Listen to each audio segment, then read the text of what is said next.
AudioBro's modern scoring strings is a huge collection of orchestral string articulations and tools. Behemoth. My name is Nathan Carlton. I write music for TV. I'm not affiliated with AudioBro in any way. I'm another user, and I'm doing more of a walkthrough than a review, although I might express some opinions along the way.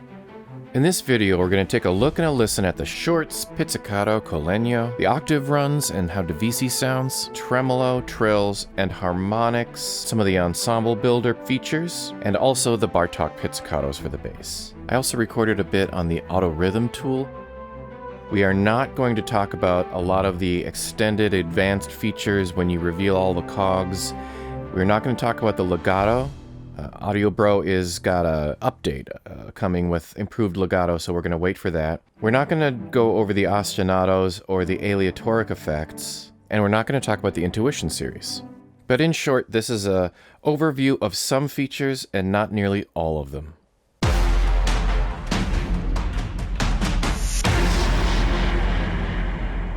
Let's take a look at the modern scoring strings ensemble builder and the Divisi sections and how they're controlled.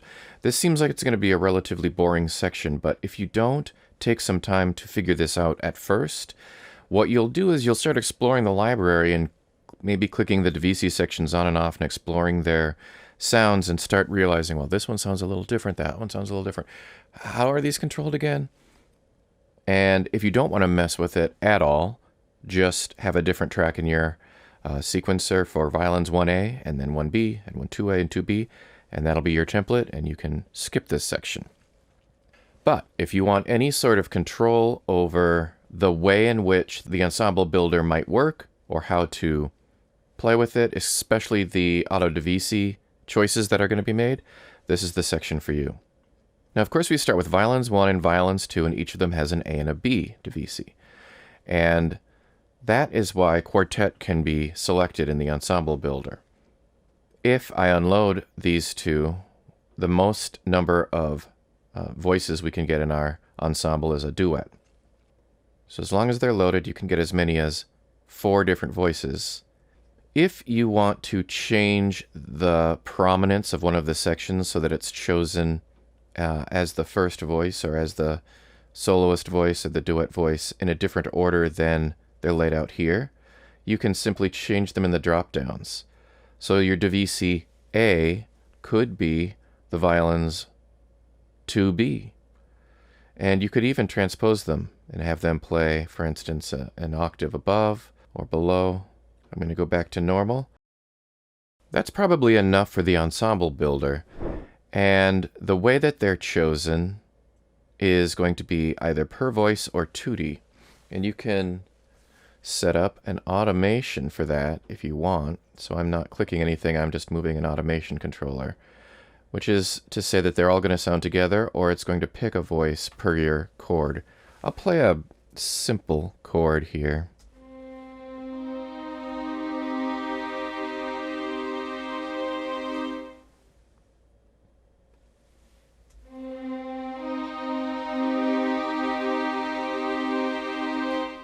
You should be able to hear the difference between all the voices playing all the notes and each section playing one of those notes of that 4-note chord.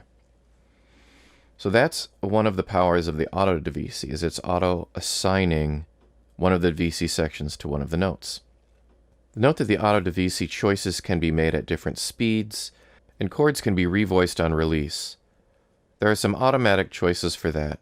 But if you don't want to mess with any of that, you can turn off Auto Divisi and choose your own notes for your own sections.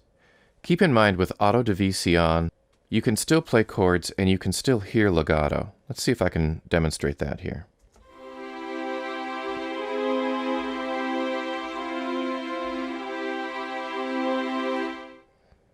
We're hearing the close mics of the violins here with no EQ.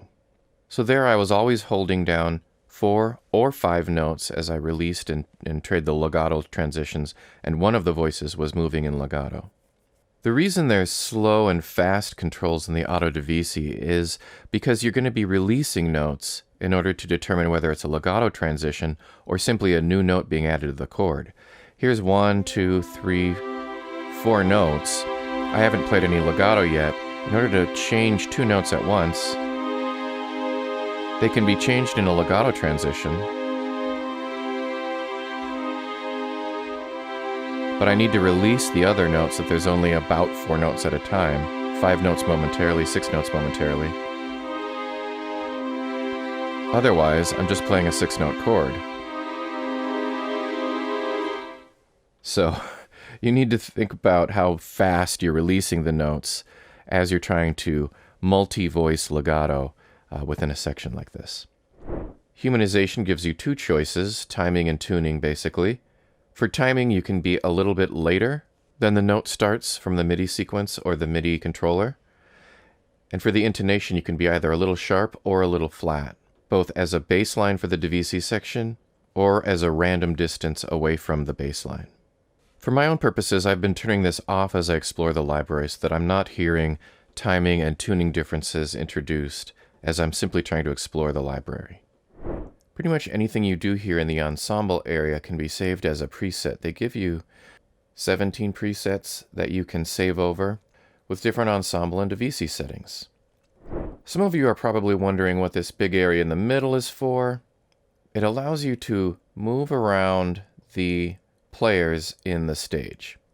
They were recorded in situ, so when you turn this off, you can hear violins 1A and B, 2A and 2B, where they'd be sitting in the orchestra. I just messed that up by moving these around, so let's hear them. For this part, I'm going to turn Auto Divisi off, and I think I'm going to play the Octave Runs.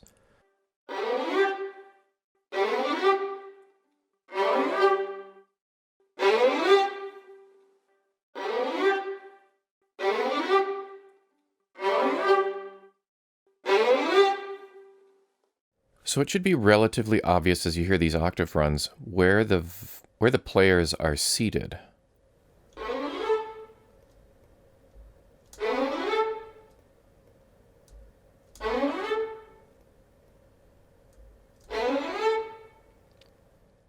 Right, those violins 2B get very much toward the center of the soundstage.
One thing to note about the octaves is they don't obey the tonality. So there aren't octave runs in the octave runs, tile of the interface that can do, Phrygian or Locrian modes. They're going to be major or minor only, and no matter what you have selected in your tonality, they're only going to be major or minor.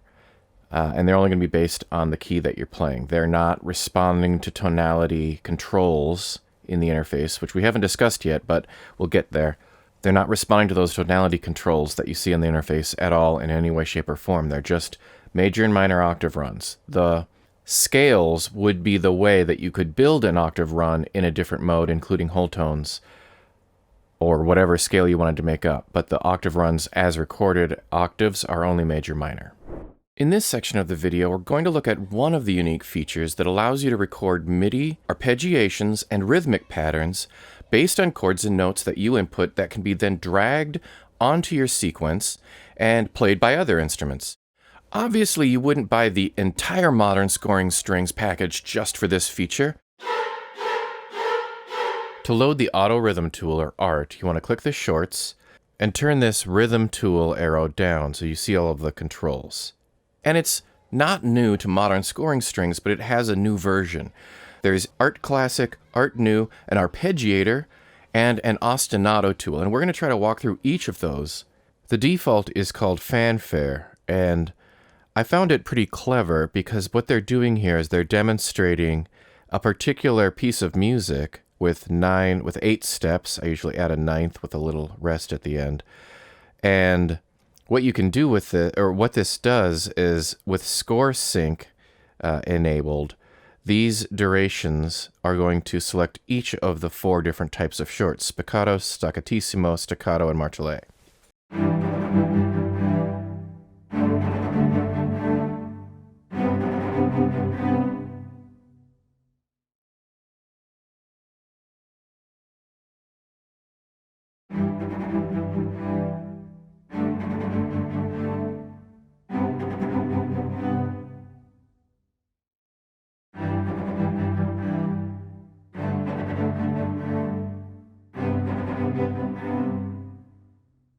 Why is that interesting?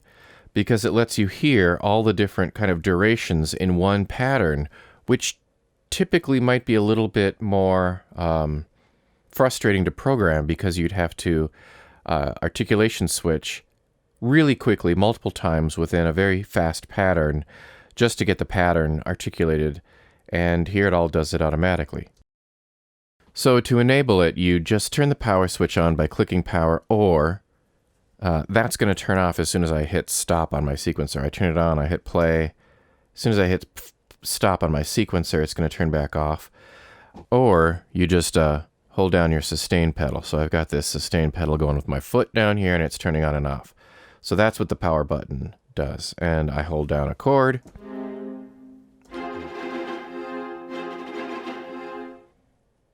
To change a note to a rest, like I just did, on Mac, you hold down Option. On Windows, you hold down Alt and click it. So I set this to be a quarter note, and then I held down Option or Alt to click it, and it changes to a rest.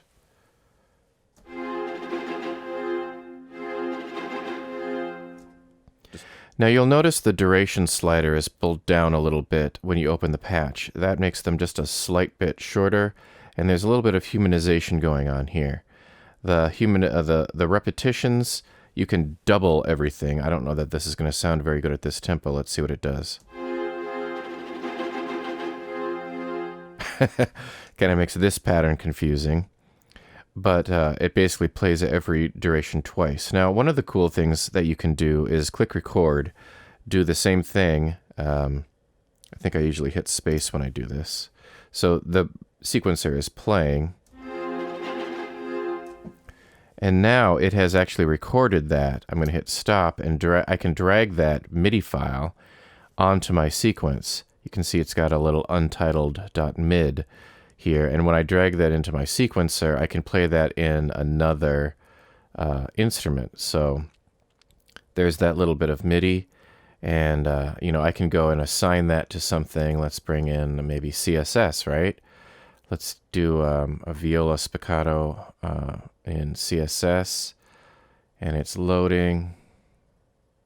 So now we've got viola in CSS playing the pattern that I just dragged in from MIDI.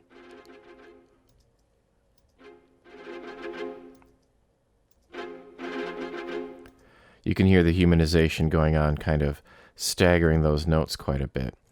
But the difference is it's not changing articulations, right? It's not going to different lengths of shorts or playing any, there's no martellet exactly, but it's sticking with that because it doesn't have the same sort of engine underneath that is able to play based on things like rhythmic duration, sync it to the different articulation styles. Here are the cello's B spiccato with the kind of mezzo forte. There's 2 dynamic layers. Mezzo forte dynamic level.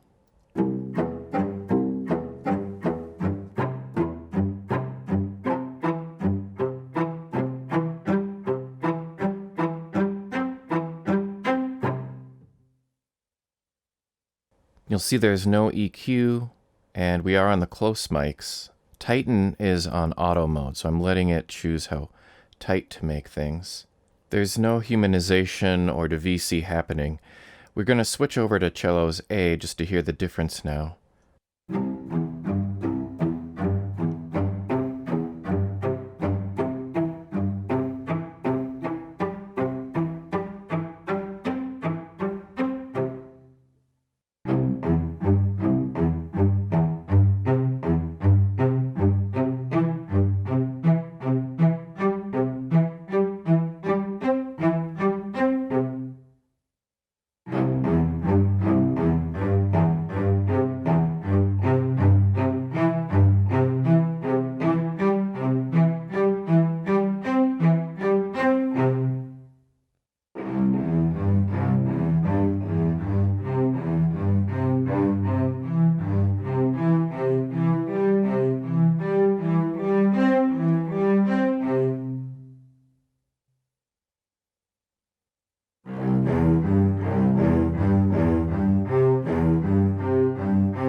The ostinato tool might be a little confusing at first, so let me try to explain what I've learned about it. When I hold down one note, I'm going to be in this lowest note of the pattern, and the pattern in the lowest note is going to look like. I have to hold down the sustain pedal to power up the whole art area here. Whatever I've got down here is going to be basically the one note pattern. Now the pattern's going to change as soon as I hold down another note, or it could change, depending on how I've defined what two notes will be. And there's up to 6 notes. So the vertical dimension represents how many notes you're holding down. So I'm going to hold down 2 notes. And now I've just alternated them. If I wanted it to be something more like that, I could, or or if I wanted it to be like this, right? Now I'm going to hold 3 notes, and let's draw a pattern for that, for the 3-note variety. Okay, and maybe we'll put something in there. Now I haven't done anything for 4 notes, so let's try 4 notes.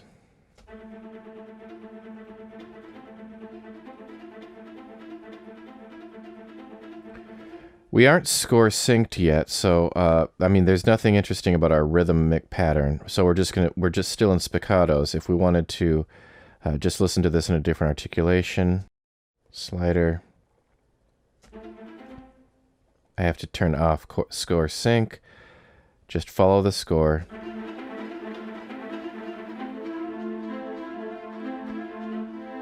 Of course, it won't sound very good there, but.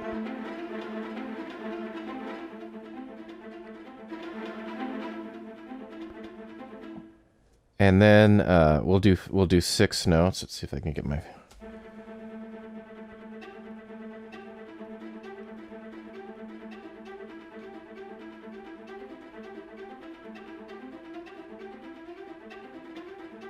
So that's how the ostinato tool works.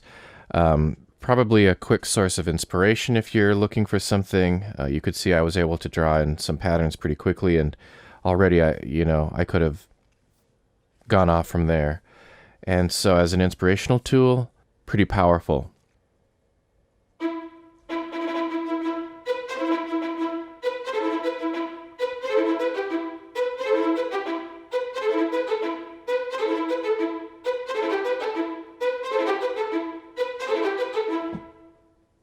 So pretty quickly you can click in some notes, get some interesting ostinato patterns out of it. We were listening to the stage mic there. I had one of the violin Divisi on. It's pretty nice. Let's see what Score Sync does with it.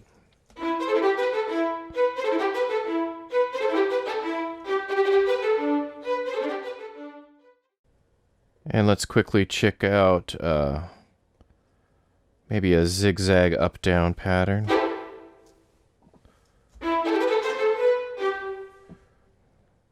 Grab a different rhythm here. Pirate 16ths. Change over to the arpeggiator.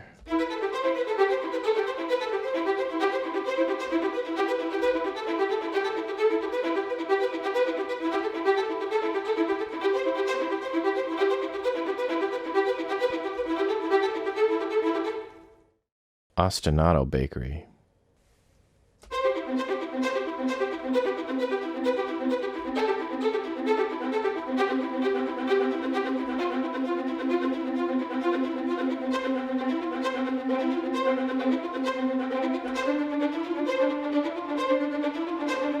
I say why it's called the bakery. You can cook up your own patterns. Pretty cool way to quickly cook up some patterns and rhythms, articulation changes, move them around through the instrument groups. I can definitely see myself using that. Can't forget tremolos. Let's check those out now. These also look like they have a legato mode. Let's hear them for the violins.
And let's take a look at the harmonics.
All right, next let's look at the pizzicato, Legno and Bartok pits. We're actually going to start with the basses. We haven't given them much attention here. This is the stage mic. We'll turn Auto Divisi and Humanization off again. Keep our dynamics at a combination of CC for longs and velocity for shorts. And let's play some pizzicato sounds.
So yeah, pizzicatos are fun. You could probably do some sneaky stuff with that, some fun, playful stuff.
And the Bartok pits.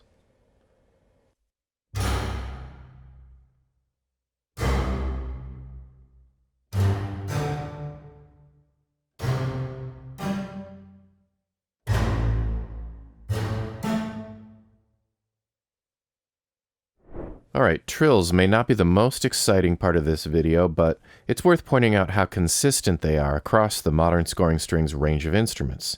I'm going to play the violins, violas, cellos, of course again violins 1 and 2, all the Divisis, all at once with trills, and legato is turned on, so you can actually legato transition across trills.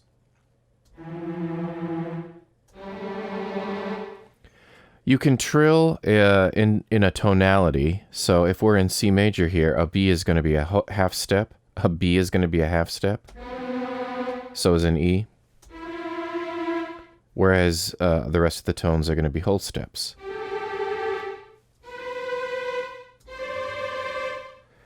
So that's kind of nice. Now let's hear the legato transitions.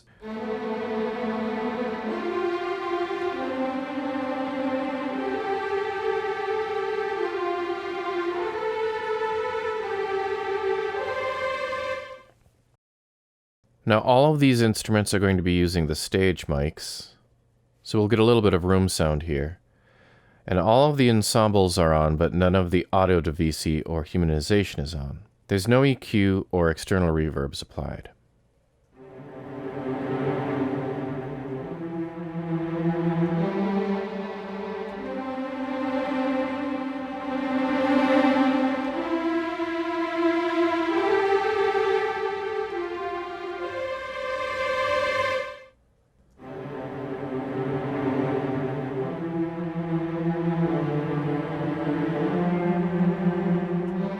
Violins enter here.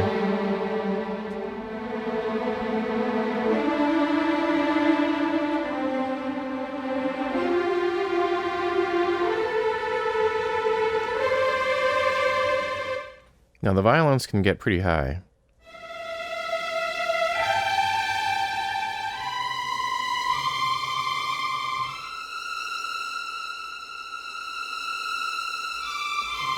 That's the highest note of the cellos there.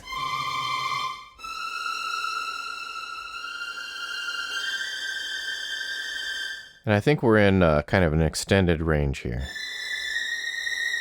Pretty intense up there. So here's just violins.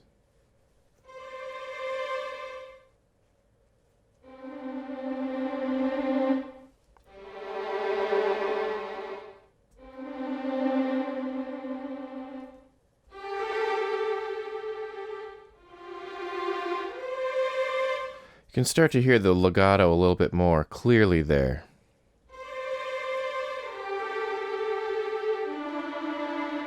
Right?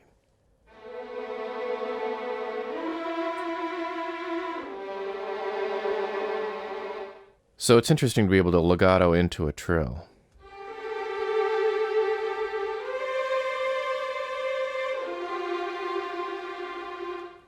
But to get that definition, I needed to go into the solo mode and actually just hear one of these Divisi.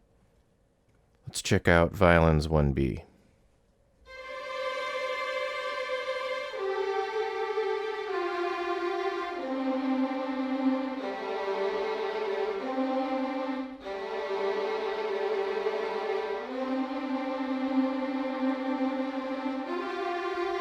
I've got the release tails off for now, which may make that last note a little short. Let's turn it back on in here. There. It ends on a nice down, the first note that you're holding down when you've got the release tails back on.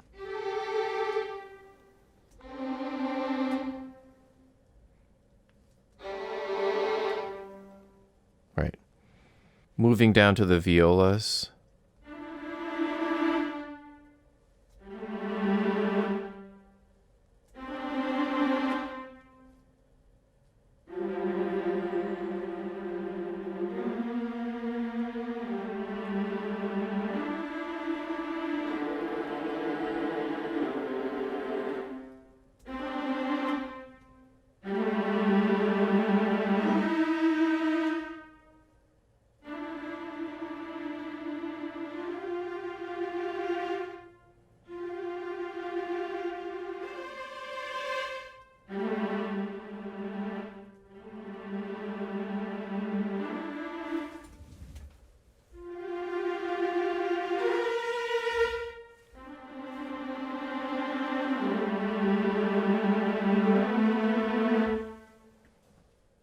And just violas B.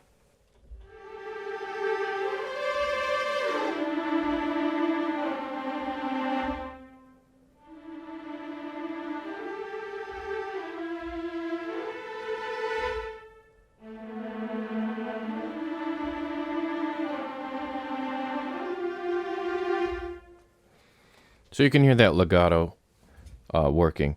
I did try it with the Auto Divisi, trying to do multiple trills and multiple voice, but it gets a little tricky to control while you're playing it live. Cellos A.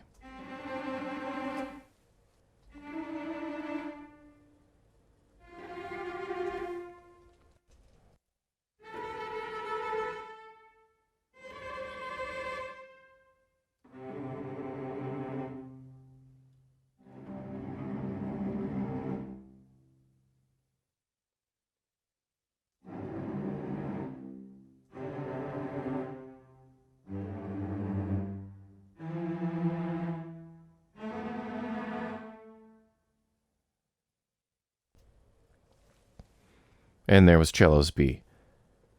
So all in all, the trills actually looks more useful than I would have thought. You can pick half trills or whole trills all the times, or you can pick your tonality. You can also do polyphonic trills if you want to take legato off.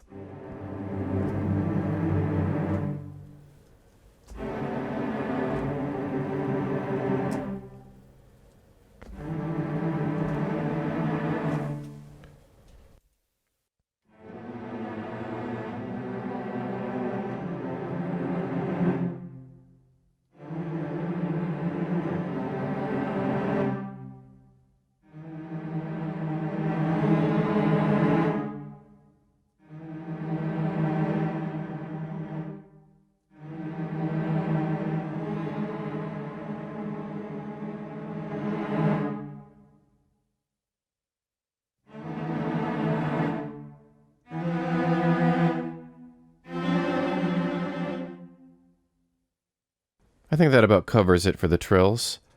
Again, a lot of consistency. Those were the mix mics. We got to hear them in different Divisi combinations. There's legato, and there's different legato transitions. You can pick half or whole tone, and you can do trills in a tonality. we're going to wrap up there. I recorded a bit more, but I'm having some rendering issues. I want to kind of tidy this video up and then move on to the next one. Please put your questions in the comments section in YouTube. That way I can look at them and either answer your question if I know the answer, or put it into a future video if I think that it's something that a lot of people should see or hear. The AudioBro support forum is another place to go to ask questions. The developers have been responding there very quickly, within a day or less, to questions since Modern Scoring Strings has been released. So I definitely recommend that.